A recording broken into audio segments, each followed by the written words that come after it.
I've seen fire and I've seen rain. I've seen sunny days I thought would never end.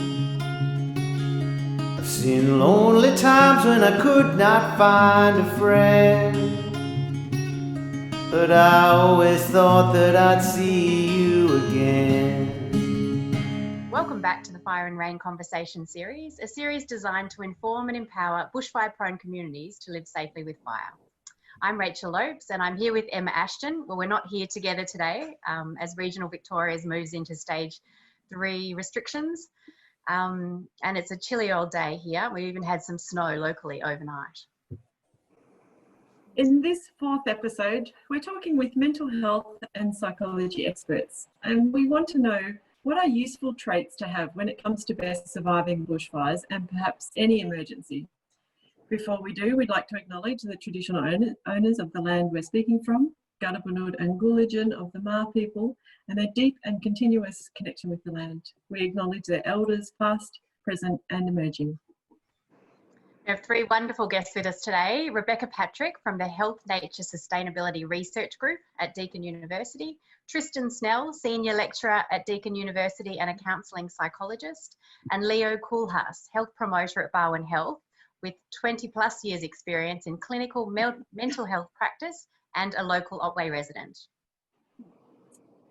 We'd like to begin our conversation today with a reflection on our last episode and our guests who bravely discuss their experiences of living through a bushfire event. From an expert's opinion, what were the traits you noticed in our guests that helped them get through to be resilient during such a tough experience? Firstly to you, Tristan. Firstly, I'll just acknowledge the Wurundjeri people of the Kulin Nations, who are the traditional custodians of the land on which I'm speaking today, and pay my respect to leaders past, present and emerging. Thank you. Just reflecting on the last episode, I suppose it's, first of all, I'd like to say it was, it's a real privilege listening to their experiences and how brave they were to, I guess, to participate in, talking about those in the first place. I think part of what I'd like to do is just to say or explain why I think how effective their way of coping were. So it's really interesting hearing, for instance, from Yvonne talking about just noticing that how she's making meaning of the experience itself. So, for instance, if she's noticing things like noise and disruption, she's sort of making sense of that as the start of her recovery or the recovery of the community.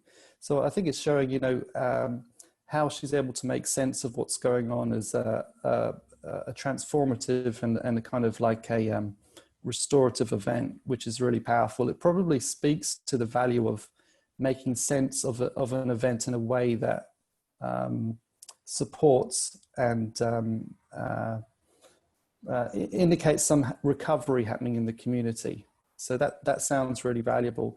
I think everybody spoke on some level about being prepared, and that's a really effective coping strategy. It's sort of in contrast to avoidance. People are actually being prepared financially and in other ways for a potential event like this, which is, of course, really effective. I think Emma said something really important when she noticed, there were other people in the community who were sort of standing back and saying, let's just hope that things are okay, without perhaps preparing in advance for the possibility of something quite catastrophic. So, which sounds a bit like a kind of avoidance to me.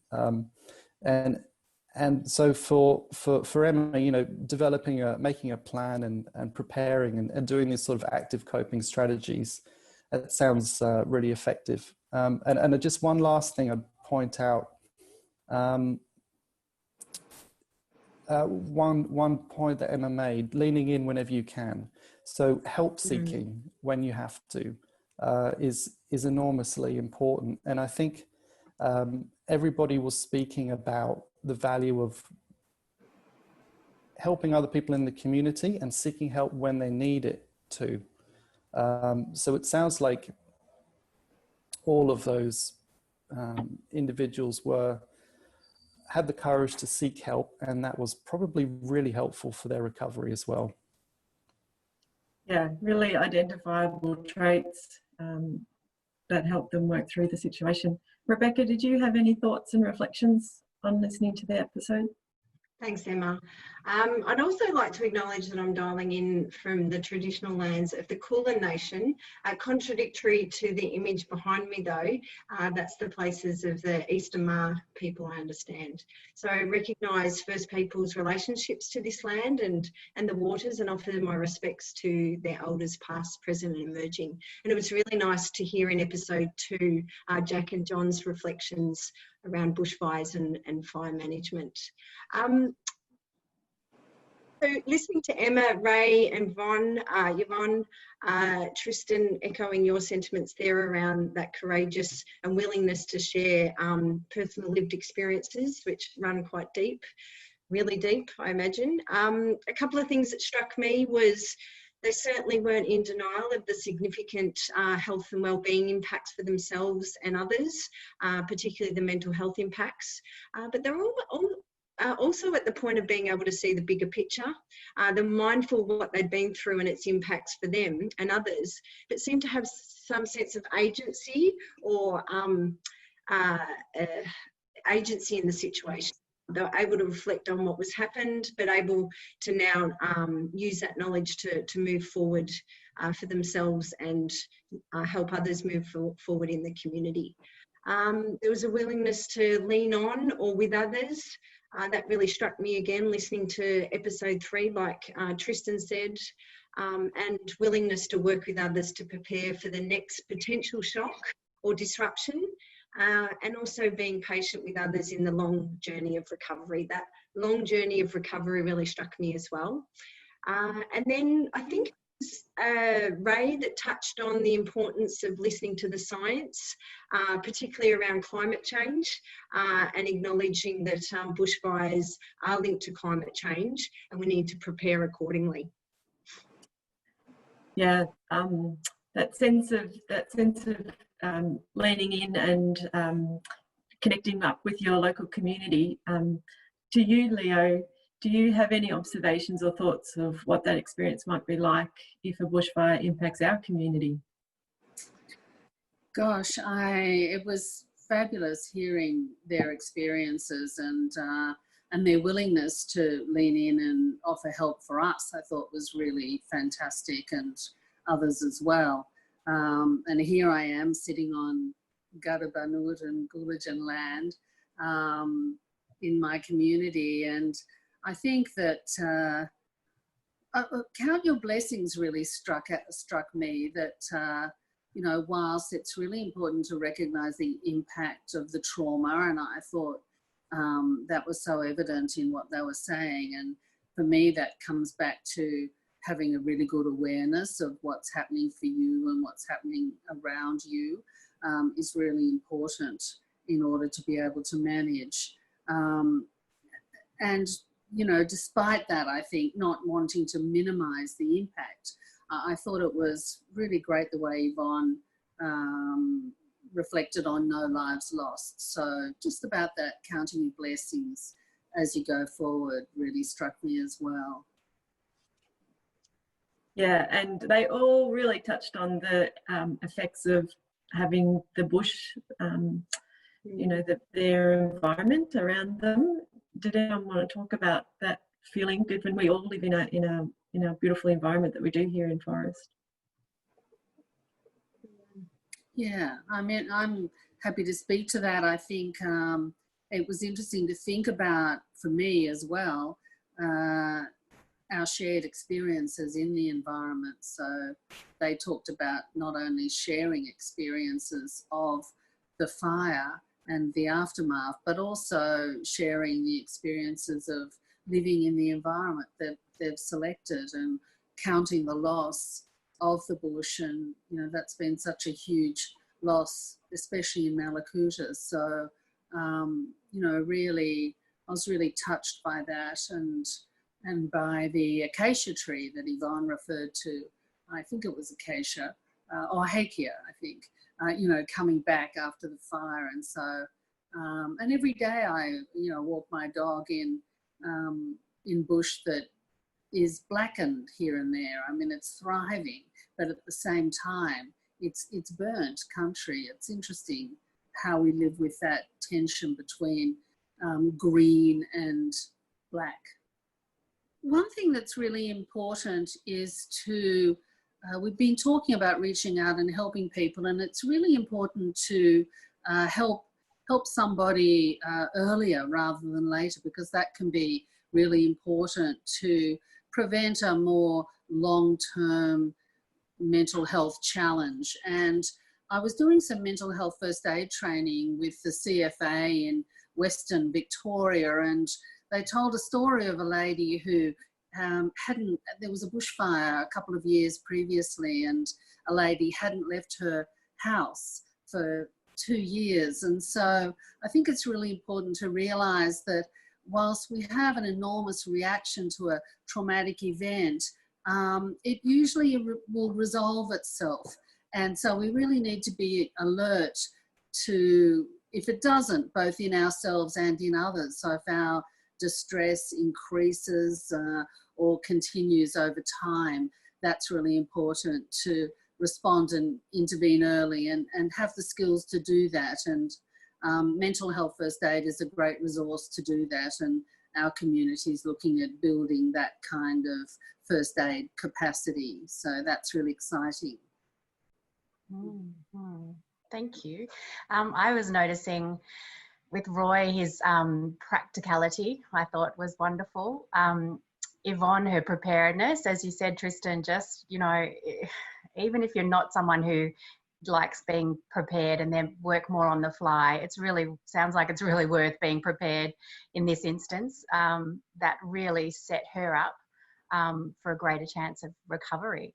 And for me with Emma, she was so beautifully articulate of how she was able to reach deep and try and work out what was going on for her. So I think that's a beautiful skill as well in itself, to try and go deep and recognize where it's hurting, where it's touching, and being able to express that to others. That was something that I really noticed. That was beautiful. Our next question is similar, is just, you know, in your experience and based on your research, what are other traits that are really important in this space? I know I feel like we're in this space now with the coronavirus, and I know I need to exercise. I do some dancing via Zoom. I need to connect with people. I go for a walk and chat to people. So, but that's just my level of knowledge. What other kind of traits or things are good to have up your sleeve to be resilient for when these things happen, before, after, etc.? Perhaps Rebecca, to kick off. Thanks. A couple of sounds simple, but actually, unless you put your mind to it and create some commitments, it nearly needs to work in that direction. So building connections and staying connected to others, being in conversation, that came through also in episode 3. This has a dual benefit of promoting mental health now and setting you up in that sort of preparation and creating wellness, but also people helping people absorb the mental health shocks post a disruption. So I suppose investing in your mental health now and building that, for want of a better word, muscle. Also for practitioners and community leaders, preparing our communities and health systems for the scenarios that we're likely to be living into. And I know, Emma and Rachel, that's very much the thrust of the work that you're doing in Forest. For example, we know from several studies that unfortunately family violence tends to increase post bushfires. There's been some work post 2009 bushfires from an organisation called the Gender and Disaster Pod, and other disasters such as the post-earthquakes in New Zealand. We know that family violence impacts mental health and wellbeing. So public health experts in women's health have prepared resources to prevent, prepare and respond to those potential increases in family violence and the related mental health impacts. So I suppose the science and the public health resources are there. We need to take it on board now and prepare our community and the services that support communities for those potential scenarios. Great, thanks Rebecca. Tristan? For me, I think I'd say in terms of like how people cope with stress and these really extreme kinds of trauma, for me, it's all about the kind of coping strategies that people have developed and they use. So in terms of what makes people better able to cope, I think if they've developed or can develop ways of coping which tend to approach the problem, which tend to help them to come to some kind of resolution, they're going to be much better off if these sort of issues occur. So if people tend to avoid problems, it tends to maintain a lot of other kind of mental health or other issues. So avoidance is not a helpful way of coping, and an alternative would be perhaps problem solving or trying to figure out and preparing for a solution. Also help seeking, of course. So if individuals are able to kind of seek support when they need to, they're going to be much better able to cope with adversity and stress. Humans are, I've heard it said, humans are herd animals. So they don't cope well in isolation, and they don't cope well in times of stress if they don't have other people to draw on. They really need that support. And I guess I'd also say in terms of resilience, people usually develop really fundamental beliefs about the world and themselves and other people. And if they have a belief that your environment and the world around you is permanent and unchanging, and that you're always in control, that sort of belief is really going to be shattered by an extreme event like this. So in terms of resilience, it might be worth considering or meditating on one's relationship with the natural world. It's something beautiful and wonderful to enjoy in the present, but to acknowledge that it can change. And I think some of the participants in the previous podcast mentioned that too, that this is potentially an environment that can change very drastically. And that's a possibility. So there's probably some sort of balance here between enjoying the present as it is and how wonderful and beautiful that nature is, but being aware that it can change very drastically and quickly, and that one has to be able to, you won't necessarily have any control over that. The best you can do is just try to escape and keep yourself and your loved ones safe. So those would probably be the really core points around resilience. Thanks, Tristan. Leo, can you add some more goodness to this discussion?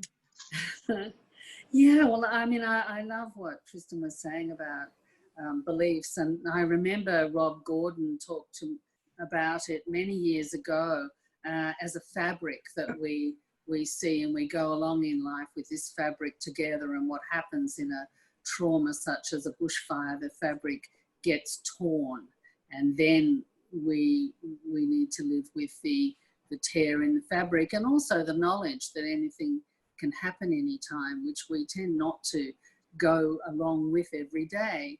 We just believe our world is functioning around us, and such things as COVID-19 as well as a bushfire really challenge that. And so we really need to be adaptable to those things. And I think the other key thing is to be non-judgmental, is to really practice respect and recognizing that, you know, everybody comes with a whole different set of life experiences and needs that none of us necessarily know about.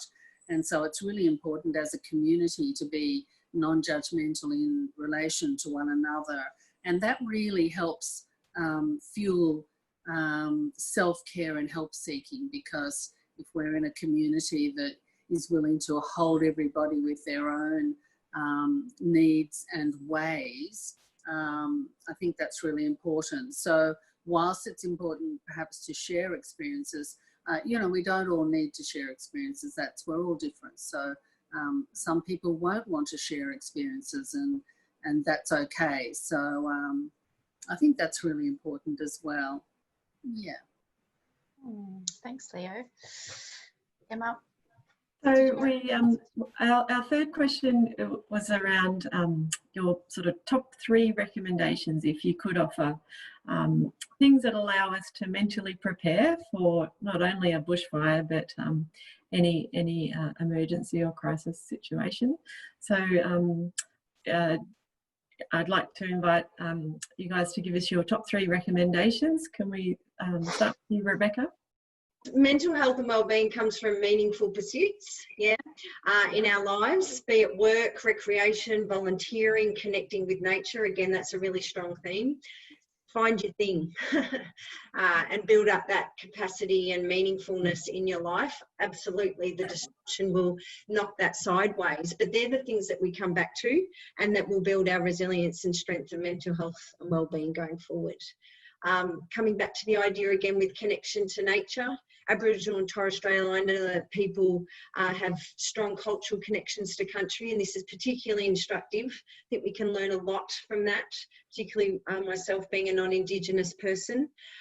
Connecting to nature or doing something to improve the natural environment. We know from our research that climate action has the dual benefit of promoting hope and optimism, whilst trying to reduce that sort of eco-anxiety or fear of bushfires or other kind of environmentally destructive forces. Also, our research with young people and environmental workers tells us that connection with nature and taking on these environmental challenges can be health promoting. So I suppose taking a little bit of action around your community, whether that's protecting and promoting the environment or, you know, connecting for the preparation phase that may be bushfires or other environmental concerns in your community, is a way of building a strong platform for mental health. Also to you, Tristan, do you have some top 3 recommendations on what we can do personally to prepare? Well, I think just a point I'd like to make quite clearly, and perhaps in a different way, just to say that when people experience anxiety or fear or distress, the natural and normal thing people usually do is they try to avoid it as much as possible.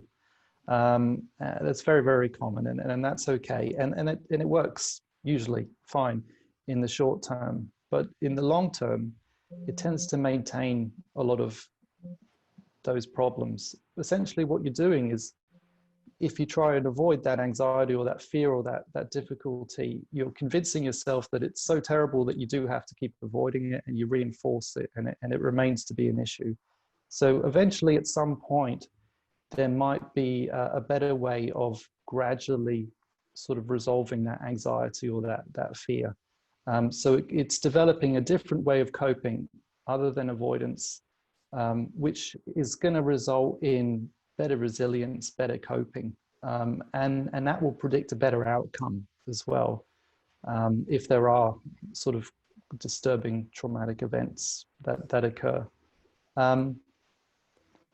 I'll also just highlight, of course, as I mentioned previously, that really important to develop a strong sense of meaning and purpose, and particularly in relation to the environment, and a sense of meaning that's kind of realistic, that's based on what you actually know of and what you're aware of in the environment. So this environment is changeable. It can change quite drastically, and it's important to prepare for that. That will prevent you from having sort of a world-shattering experience when the environment, if it does change. Balancing that with, you wouldn't want to be sort of anxious about the possibility of that change always occurring. It's important to enjoy the environment as it is right now and prepare suitably. And the importance also of help seeking in one shape or form. A lot of people who I see individually, they often come with this belief that if I seek help, I'm basically going to burden somebody else. And Other people don't need to listen to my problems. You know, they're not interested in that. But usually, pretty quickly, people find that it's a real gift helping someone. People really enjoy listening and helping other people. And so if you do need to seek help in any shape or form, what you'll probably find is that people are very pleased and happy to help you. And it really strengthens and builds a community when people are supporting each other in that way. So if you do need to seek help, it's very unlikely people will see you as a burden. And in fact, you're probably giving them some sort of gift with the opportunity to help you in some shape or form. Yeah, thank you. I think Yvonne sort of talked a little bit about that in her interview about, you know, the desire to be able to help others in our community, in her community rather. Leo, do you have anything else to add to that?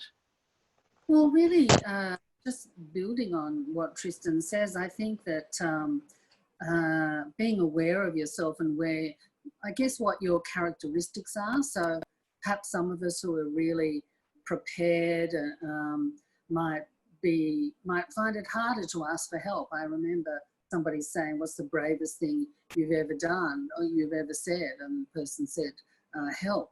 And so, you know, I think it can be for some of us really brave to ask for help. And I think that knowledge and understanding of not only who we are, but where we are in any given moment is really important as well. So what our vulnerability is at any given moment so that we can take care of ourselves in whatever situation might require of us.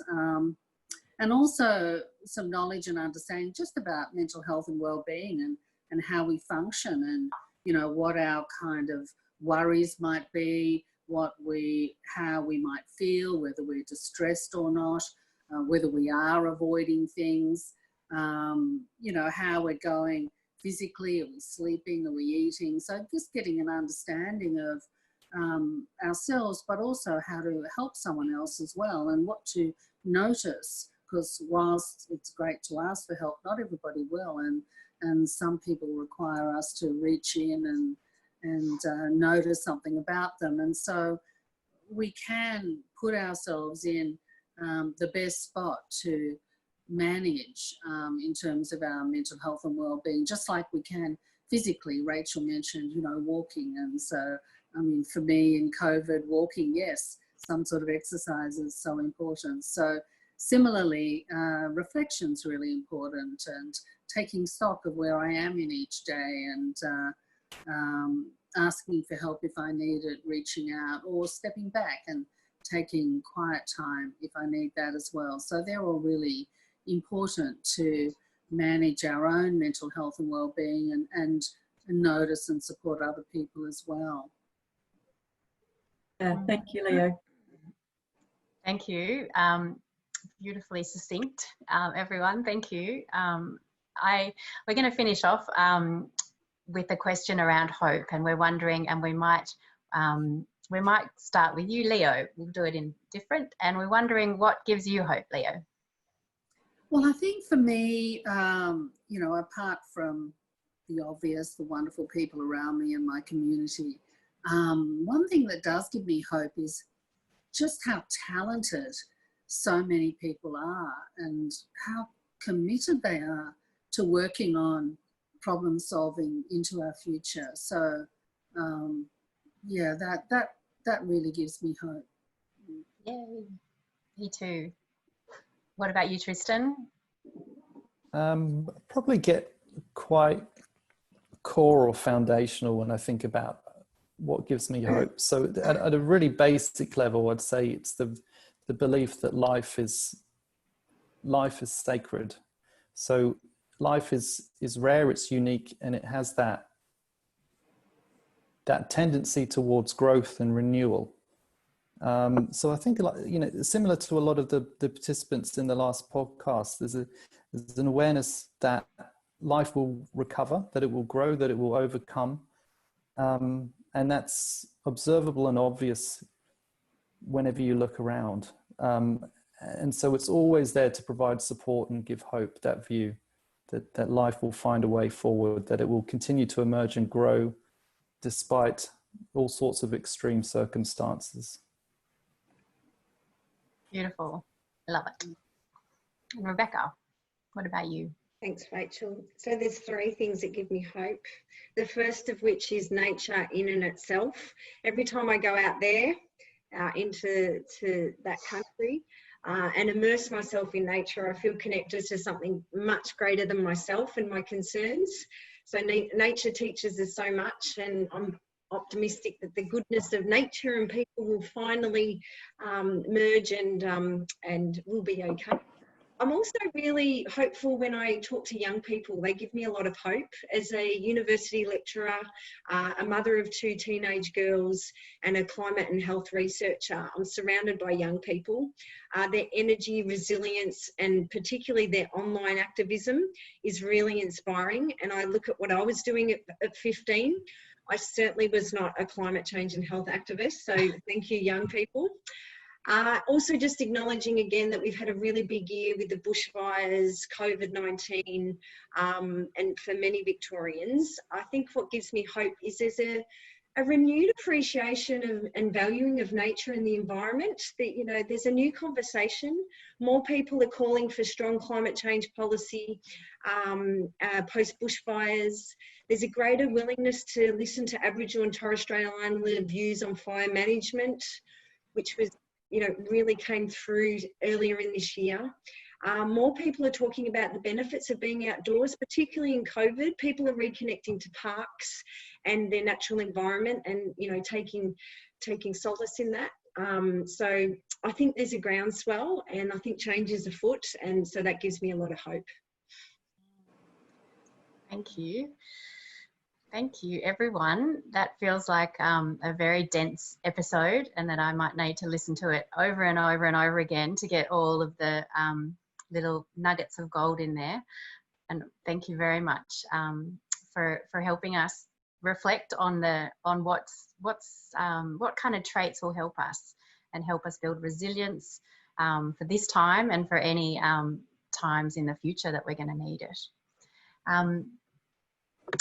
Finally, if you'd like to know more about this topic or get in touch with our guests, their contact details and a list of resources to learn more is found on our website at fireandrainconversations.org.